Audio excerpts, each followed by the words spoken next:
Sir 31ನೇ ತಾರೀಕು ಜಂಟಿ ಕ್ರಿಯಾ ಸಮಿತಿ ರಾಜ್ಯದಲ್ಲಿ ಯಾವುದೇ ಕೂಡ ಸಾರಿಗೆ ಬಸ್ಸುಗಳು ಸಂಚಾರ ಮಾಡೋದಿಲ್ಲ ಅಂತೇಳಿ ಮುಷ್ಕರಕ್ಕೆ ಕರೆಯನ್ನು ಕೊಟ್ಟಿದ್ದಾರೆ. ತಾವು ಇವತ್ತು ಪ್ರೆಸ್ ಮೀಟನ್ನು ಮಾಡಿದ್ರಿ, ಏನು ಹೇಳ್ತೀರಾ ಸರ್? ಸರ್ 31/12/2024 ಸಂಪೂರ್ಣವಾಗಿ ಬಸ್ಸುಗಳು ಓಡುತ್ತೆ, ಕಾರ್ಯಾಚರಣೆ ಇರುತ್ತೆ. ಯಾವುದೇ ಕಾರಣಕ್ಕೂ ಸಾರ್ವಜನಿಕರು ಇದರಲ್ಲಿ ಆತಂಕ ಆಗಲಿ ಗೊಂದಲಗಳಿಗೆ ಹೋಗೋ ಅವಶ್ಯಕತೆ ಇಲ್ಲ.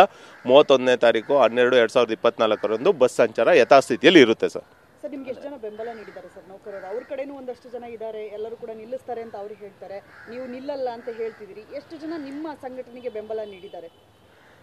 97% ಹೆಚ್ಚಿನ ನೌಕರರು ಈ ಒಂದು ಮುಷ್ಕರವನ್ನು ಬೆಂಬಲಿಸ್ತಾ ಇಲ್ಲ ಮೇಡಮ್. ಯಾವುದೇ ಕಾರಣಕ್ಕೂ ಮುಷ್ಕರ ನಡೆಯಲ್ಲ, ಬಸ್ಸುಗಳು ಯಥಾಸ್ಥಿತಿಯಲ್ಲಿ ಚಲಿಸ್ತವೆ.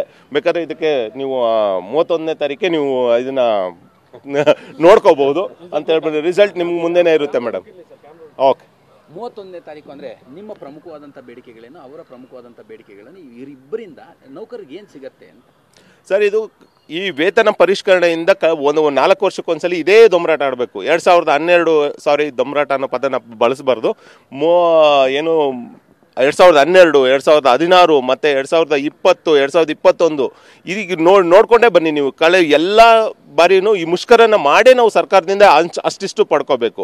ಆದರೆ ನಾವು ಸರ್ಕಾರದ ಬಳಿ ಕೇಳ್ತಾ ಇರೋದು 72 ನಿಗಮ ಮಂಡಳಿಗಳಲ್ಲಿ KSRTC, KEB ಮತ್ತು BWSS ಹೊರತುಪಡಿಸಿ ಬೇರೆ ಯಾವುದೇ ನಿಗಮ ಮಂಡಳಿಗಳಲ್ಲಿ ಈ ಪದ್ಧತಿ ಇಲ್ಲ. ಎಲ್ಲರೂ 7ನೇ ವೇತನ ಆಯೋಗದ ಮಾದರಿಯನ್ನು ಅಳವಡಿಸ್ಕೊಂಡಿದ್ದರಿಂದ ನಮಗೂ ಅದೇ ರೀತಿಯಲ್ಲಿ ನಿಮ್ಮ ಚುನಾವಣಾ ಪೂರ್ವ ಏನು ಪ್ರಣಾಳಿಕೆ ಬರೆಸಿಕೊಟ್ಟಿದ್ದಾರೆ ಅದರಂತೆ ನಾವು ಮಾಡಿಕೊಡ್ಬೇಕಂತ ನಮ್ಮ ಬೇಡಿಕೆ ಇರೋದು. ಇದಕ್ಕೆ ಸಂಬಂಧಪಟ್ಟಂಗೆ ಸಾರಿಗೆ ಸಚಿವರಿಗೂ ಸರ್ಕಾರಕ್ಕೆ ಇದರ ಮನವರಿಕೆ ಆಗಿದೆ.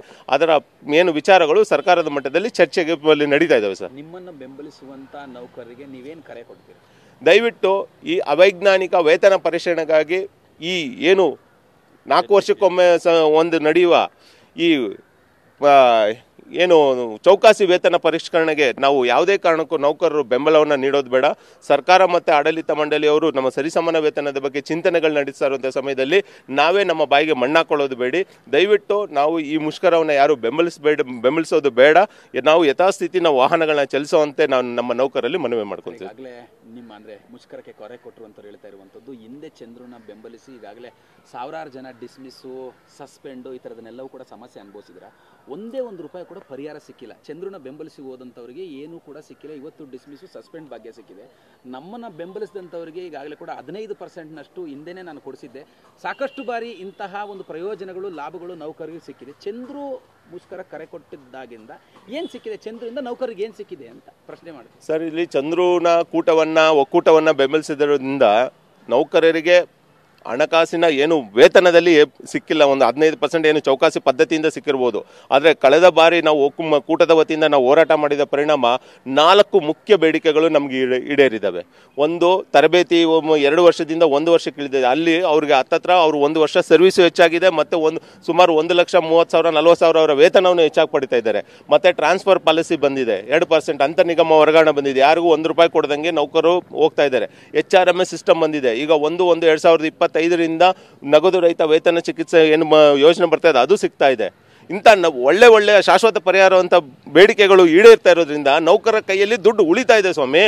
ಇನ್ನು ಶಾಶ್ವತ ಪರಿಹಾರಕ್ಕೋಸ್ಕರ ನಾವು ಹೋರಾಟ ಮಾಡಬೇಕಾದ್ರೆ ನೀವು ಕುತಂತ್ರಗಳು ಮಾಡ್ತೀರಾ. ಏನು ಹೇಳ್ತಾರಲ್ಲ, ಸಸ್ಪೆಂಡು, ಡಿಸ್ಮಿಸ್ಸು ಮತ್ತು ಇದನ್ನ ವಿಚಾರಗಳನ್ನ ನೋಡಿದ್ರೆ ಅವ್ರಿಗೆ ಅಧಿಕಾರಿಗಳು ಮಾಡೋದಕ್ಕೆ ಮೊದಲೇ ಈ ಸಂಘಟನೆ ನಾಯಕರುಗಳೇ ಸಂಬಂಧಪಟ್ಟ ಘಟಕಗಳಲ್ಲಿ ಮತ್ತು ವಿಭಾಗಗಳಲ್ಲಿ ಇಂತಿಂಥ ಲೀಡರ್ಗಳನ್ನ ತೆಗೆದ್ರೆ ಮುಷ್ಕರವನ್ನು ಮುರಿಬೋದಂತ ಬರ್ಕೊಟ್ಟವ್ರೆ ಈ ಮಹಾನಾಯಕರುಗಳೇ. ನಾವು ಆ ಕುತಂತ್ರ ಮಾಡ್ತಾ ಇಲ್ಲ. ನಾವು ಮೊದಲೇ ನಾವು ಏನು ಹೇಳ್ತಾ ಇದ್ದೀವಿ, ಈ ಮುಷ್ಕರಕ್ಕೆ ಹೋಗೋದಕ್ಕೆ ಯೋಚನೆ ಮಾಡ್ತಾರೋ ಅವರ ಪದಾಧಿಕಾರಿಗಳು ಉಳ್ಕೊಳ್ಳಿ ಅಂತ ನಾವು ಮೊದಲೇ ಹೇಳ್ತಾ ಇದ್ವಿ. ಅವ್ರ ಥರ 3 ದಿನ ಬಿಟ್ಟು ಮುಷ್ಕರ ಇಲ್ಲಿಗಲ್ ಸ್ಟ್ರೈಕ್ ಅಂತ ಹೇಳ್ಬಿಟ್ಟು ಎಲ್ಲರ ಮನೆ ಹಾಳು ಮಾಡೋಂಥ ಕೆಲಸ ಮಾಡ್ತಾ ನಾವು ಮೊದಲೇ ಹೇಳ್ತಾ ಇದ್ವಿ. ನಾವು ಮುಷ್ಕರಕ್ಕೆ ಬೆಂಬಲ ಕೊಡಲ್ಲ, ನೀವು ಉಳ್ಕೊಳ್ಳಿ. ನೀವು ಯಾರೇ ಸಂಘಟನೆ ಅವರಾಗಿದ್ರೇನು, ಪದಾಧಿಕಾರಿ ಆಗಿದ್ರೇನು, ನೀವು ನಮ್ಮ ನೌಕರರೇ ಆಗಿರೋದ್ರಿಂದ ನೀವು ಇದಕ್ಕೆ ಹೋಗಿ ನಿಮ್ಮ ಮನೆಗಳನ್ನ ಹಾಳು ಮಾಡ್ಕೋಬೇಡಿ ಅಂತ ಈ ಮೂಲಕ ಅವ್ರಿಗೆ ಹೇಳ್ತೀನಿ ಸರ್.